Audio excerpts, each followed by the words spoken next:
Point 1. Determine the value of A in the B in the following patterns. Patterniiwwan kana keessatti maal barbaadedha? A fi B barbaadedha. Kanaafuu A fi B barbaaduudhaaf maal goona seetan akkuma argaa jirru isaan kunniin 65 60 55 50 45 jedhee itti fufa. Kanaafuu sequeensii lamaan walitti aanan kana jidduu garaagarummaa jiru beekuudhaaf 65 hir'isuu 60 yeroo jennuun 65 hir'isuu 60 yeroo jennuun meeqa ta'a? Inni kun 5 ta'a jechuudha. Kanaafuu garaagarummaan isaa lamaan kanneen jidduu jiru 5 ta'a jechuudha. Akkasuma 60 fi 55 jidduu inni jirus yeroo walirraa inni kunis 5 ta'a jechuudha. Kanaafuu isaan kunniin hundi isaaniitu 5 walirraa hir'ataa deemuu isaanii haala kanaan beekuu dandeenya jechuudha. Kanaafuu A argatuudhaaf maal goona? Previous term irraa previous term minus 5 jennaan jechuudha. 45 minus 5 equal to A ta'a jechuudha. Kanaafuu A argatuudhaaf meeqa ta'a? 45 minus 5 equal to A dha. Kanaafuu 45 minus 5 in 40 ta'a jechuudha. Kanaafuu equal to A dha. Kanaafuu N meeqa ta'a? N 40 ta'a jechuudha. 14. Akkasuma B argatuudhaaf B irra isa jiru kan B argatuudhaaf ammoo previous term isaa 35 ta'a. 35 minus 5 equal to B ta'a. Kanaafuu 35 minus 5 in 30 ta'a. Kanaafuu equal to B dha jechuudha. B meeqa ta'a? 30 ta'uu isaa haala kanaan beekuu dandeenya jechuudha. Kanaafuu A equal to 40 B equal to 30 ta'a jechuudha. Kanaafuu haala sanii argachuu dandeenya jechuudha. Viidiyoo kanarratti akkuma hubannu guddaa irraa gara xiqqaatti yeroo deemaa dhufu kana inni kun maal fayyadamna? Arithmeetikii irratti yeroo ta'utti arithmeetikii irratti ismoolii irraa gara biigiitti yeroo deemu addiishinii fayyadamna jechuudha. Addiishinii fayyadamuu beekna jechuudha. Akkasuma biigii irraa ammoo lakkoofsa guddaa irraa gara ismooliitti gara xiqqaatti yeroo deemu ammoo sabistiraakshini fayyadamna jechuudha. Kanaafuu inni kun biigii irraa akkuma argaa jirru 65 jedhee guddaa irraa gara xiqqaatti waan deemaa jiruuf kanaafuu inni isa kanarratti maal fayyadamuu qabna? Sabistiraakshini fayyadamuu qabna jechuudha. Kanaafuu haala kanaan argachuu dandeenya. Lammaffaan identify the type of pattern for the sequence. Identify the type of pattern isaa adda baasuudhaaf sequence kanaaf akkuma arginu inni kun 4 8 12 60 20 jechaa deema. Kanaafuu isaan kana haala kamiin adda baafachuu dandeenya? Jalqaba irratti lakkoofsonni kunniin haala kamiin dabalaa deeman isa jedhu beekuudhaaf 8 minus 4 equal to 4. Okay. Isaan lamaan kanniinis 12 minus 8 equal to inni kunis 4 dha. Kanaafuu isaan kunniin 4 dhaan dabalaa deemanii waan ta'eef kanaafuu 4 dhaan waan dabalaa deemaniif kanaafuu inni kun arithmeetikii ta'a jechuudha. Arithmeetik ta'a jechuudha. Arithmeetik pattern ta'a jechuudha. Type of pattern isaa arithmeetik pattern ta'a jechuudha. Arithmeetik pattern keessaa small irraa gara bigiitti waan deemuuf kam ta'a? Addition ta'a jechuudha. Kanaafuu arithmeetik keessaa addition ta'uu isaa haala kanaan identify godhuu dandeenya jechuudha. Sadaffaa irratti determine the value of A and B in the following pattern. Patternii kana keessatti A fi B adda baasedha. Kanaafuu 50 22 29 36 43 A 57 haala kanaan inni kun hanga B tti deema jechuudha. Kanaafuu isa kana immoo haala kamiin identify goona yookiin ammoo haala kamiin A fi B kana barbaaduu dandeenya?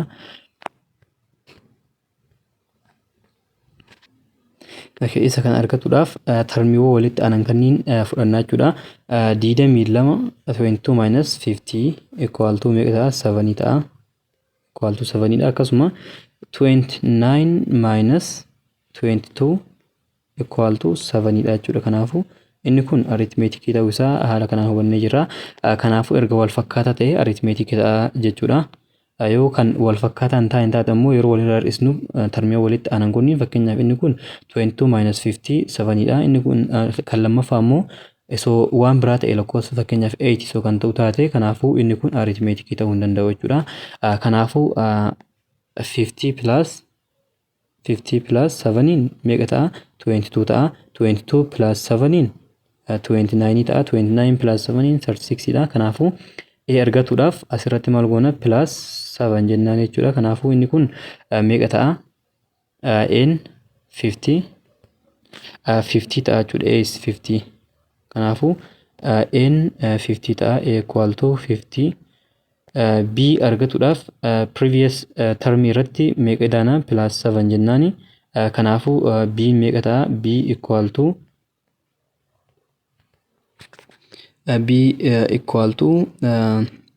62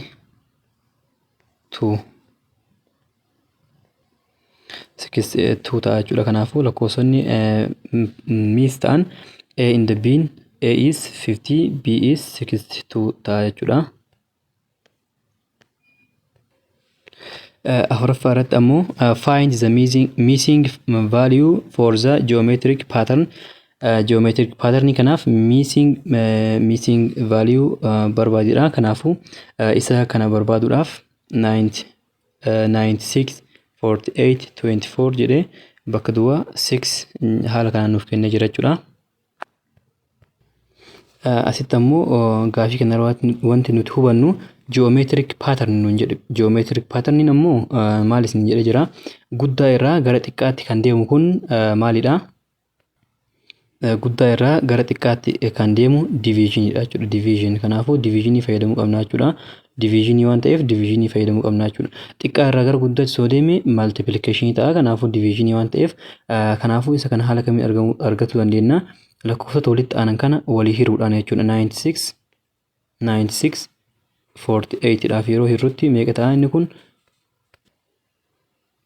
2 ta'a jechuudha. Akkasuma 48 kanas 24 dhaaf yeroo hirru 24 dhaaf yeroo hirru 2 ta'a jechuudha. Kanaafuu isa kana erga check goone tokko erga check goone homaa rakkoon qabu jechuudha. Lama godhuu baannus kan geometric ta'uu isaa erga beekne guddaa irraa gara xiqqaatti kan deemu divisionii waan ta'eef kanaafuu haala saniin beekuu dandeenya. Kanaafuu isa kan argatuudhaaf bakka duwwaa jalqabaa kan argatuudhaaf previous missing number yookiin ammoo missing term kan argatuudhaaf maal goona? Previous term kana maal goona? Lamaaf irraa jechuudha. Kanaafuu 24 divisible by 2 yeroo jennuun 2 dhaaf yeroo hirru meeqa ta'a? 12 ta'a jechuudha. Kanaafuu inni kun 12 ta'a jechuudha. Akkasuma jaha kana ni dhufu moo hin dhufu isa jedhu kana beekuudhaaf maal goona? 12 hiruu 2 jennaani. Kanaafuu inni kun meeqa ta'a? 6 ta'a jechuudha. Kanaafuu asitti 6 ta'uu isaa check erga goone booda ammas kan argatuudhaaf 6 maal goona? 2 irraa jechuudha. Kanaafuu 6 divisible by 2 yeroo jennuun maal ta'a? 3 ta'a jechuudha. Kanaafuu inni kun 3 ta'a jechuudha. Kanaafuu bakka duwwaan inni jalqabaa 12 dha, inni lammaffaan ammoo 3 ta'uu isaa haala kanaan hubachuu dandeenya jechuudha. Shanaffaan ammoo diyaagiraamii yookiin ammoo paatarnii kana fiigarii kana irratti hundaa'uudhaan jechuudha kan nuti gaafii kan deebisnu. In the figure 1.2 how many sticks are in the next diagram? Next diagramii irratti next diagram jechuun akkuma asirraa arginu first step nuun jedhe, second step nuun jedhe, third step nuun jedhe. Kanaafuu next diagram jennuun kun fourth step ta'a jechuudha. Fourth stepin stickii meeqa of keessaa qaba? Stickii jechuun ulee kana jechuudha. Uleewwan haala kanaan dhadhaabatan kanniin inni kun tokko yoo ta'e inni kun 2 3 4 inni jalqaba 4 of keessaa qaba jechuudha. Inni jalqaba 4 inni itti aanu ammoo 1 2 3 4 5 6 7 of keessaa qaba jechuudha. Inni kun ammoo 7 of keessaa qaba. Inni itti aanu ammoo 1 2 3 4 5 6 7 8 9 10 jechuudha. Inni kun 10 ta'a. Kanaafuu next diagramiin meeqa ta'a isa jedhu beekuudha. how many sticks are in the tens diagram nuun jedhe akkasuma diagramii kurnaffaa keessa ammoo stickii meeqatu jira isa jedhudha jechuudha. Write an algebraic expression to describe this system jedha akkasuma gaafiiwwan kanniin haala kamiin deebisuu dandeenya. Tokkoffaa irratti sequence kana beekuudhaan jechuudha 4 7 10 jedhee san booda bakka duwwaa nuun jedhe jechuudha. Kanaafuu isa kana beekuudhaaf inni kun maal akka ta'e tokkoffaa adda baafatu qabna jechuudha. Arithmeetikiidha moo ji'oomeetirikiidha isa jedhu beekuudhaaf maal goona? Fakkeenyaaf 4 hir'isuu 7 4 hir'isuu 7 7 hir'isuu 4 fi 10 hir'isuu 7 kana yoo wal qixa nuuf ta'e maal ta'a? Arithmeetikii ta'a jechuudha. Kanaafuu inni kun 3 ta'a inni kunis 3 ta'a. Kanaafuu akkuma arginu wal qixa waan ta'eef kanaafuu arithmeetikii ta'a jechuudha. Arithmeetikii ta'a jechuudha. Kanaafuu arithmeetikii irratti ammoo steepii bakka duwwaa miisingii kan argatuudhaaf miisingii termii kan argatuudhaaf maal goona? Kan jalqabaa irratti 3 kan edaanaa jechuudha. Kanaafuu 10 eda'uu 3 meeqa ta'a? 13 ta'a jechuudha. Kanaafuu inni kun gaafiin jalqabaa next diagramii irra meeqa jira inni jedhu kun 13 ta'a jechuudha. How many sticks are in the tens diagram jedha. Kanaafuu isa kan argatuudhaaf ammoo jalqaba irratti isa kanaaf foormulaa kaa'uufii qabna jechuudha. Kanaafuu isa kana yeroo barreessinu 4 7 10 30 itti fufaa deemaa jechuudha. Kanaafuu isa kanaaf foormulaa barreessuu qabna jechuudha. Foormulaa nuti barreessinu sun akkuma reef asiin dura activity irratti ilaalletti n minus maal waan jedhu saniin hojjechuu qabna jechuudha. Kanaafuu nniin jalqabaa fakkeenyaaf isa kana gabatee yoo kan kaasu taate gabatee haala kanaan yoo kan kaasu taate inni kun n yoo ta'e n irratti 1 2 3 jecha haala kanaan itti fufaa deema jennee jirra. Kanaafuu isa kanaaf haala saniin maal godhuu qabna? n minus maalitti yookiin ammoo 2n dha moo 3n dha moo kamtu isaan kanniin nuuf kenne isa jedhu kana beekuu qabna jechuudha. Kanaafuu isa kan argatuudhaaf nniin waan yeroo ta'u 4 ta'uu qaba. Kanaafuu isan argatuudhaaf maal goona?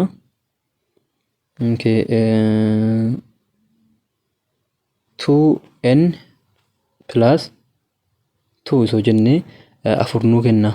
Nniin waanidha. Kanaafuu nniin jalqabaa waanidha waan ta'eef kanaafuu inni kun nuuf kennamoo nuuf hin kennu isa jedhu ilaaluudhaaf 2 times 1 plus 2 dha. Kanaafuu inni kun meeqa ta'a? 2 plus 2 equal to 4 dha. Kanaafuu inni kun sirriidha jechuudha. Inni kun sirriidha. Kanaafuu 4 waan ta'eef kan jalqabaa kun sirrii nuuf ta'ee jira. Inni ta'an ammoo hin ta'amoo hin ta'u isa jedhu ilaaluudhaaf 2 times inni meeqa? 2 dha plus 2 jennee jirra. Kanaafuu inni kun 4 dha. 4 plus 2 ammoo 6 dha. Kanaafuu inni kun sirrii miti jechuudha. Kanaafuu foormulaan 2n plus 2 inni jedhu kun sirrii nuuf hin ta'u jechuudha. Kanaafuu foormulaa biraa barbaaduu qabna. Foormulaa biraa haaluma kanaan yeroo barbaannu fakkeenyaaf 3n minus 1 yoo jennu 3n minus 1 inni kun nuuf kennamoo hin kennu? 3n minus 1 inni jedhu kun jalqabuma irratti 4 nuuf kennuu danda'u. Fakkeenyaaf 3 times 1 minus 1 inni kun 3 dha. 3 minus 1 2 dha. Kanaafuu inni kunis sirrii hin ta'u jechuudha. 3n plus 1 yoo jennu 3n plus 1 inni jennu kun fakkeenyaaf kan jalqabaa kana 3 times 1 plus 1 meeqa inni kun 3 plus 1 dha. Kanaafuu 4 nuuf ta'ee jira. Kanaafuu inni kun sirriidha jechuudha. Kanaafuu 4 inni jedhu kun sirriidha.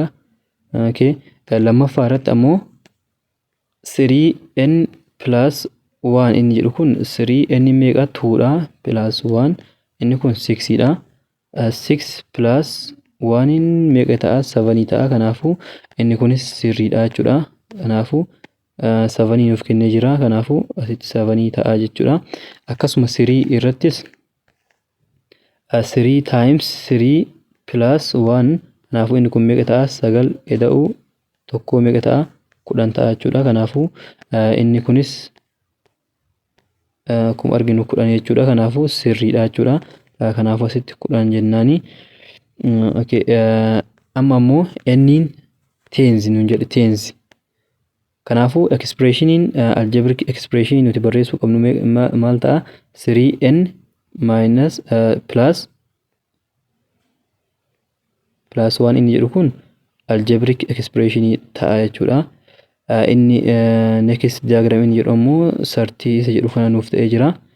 30 kana nuuf ta'ee jira jechuudha. Amma kamtu nuuf hafa in the tens diagram nuun jedhe. Kanaafuu tens diagram jechuun nniin 10 yeroo ta'u meeqa ta'aadha. Kanaafuu 3 times 10 plus 1 dha. Kanaafuu inni kun meeqa ta'a 30 eda'u tokko meeqa ta'a 31 ta'a jechuudha. Kanaafuu in the tens diagram inni jedhu kun ammoo 31 nuuf ta'a jechuudha. Kanaafuu inni tokko 13 ta'a, inni tokko 31 ta'a, inni expressioniin kenna ammoo 3n plus 1 isa jennuun kana ta'a jechuudha. Kanaafuu viidiyoo kiyya kan guyyaa har'aa haala kanaan xumuree jira. Viidiyoo biraatiin hanga walitti deebinutti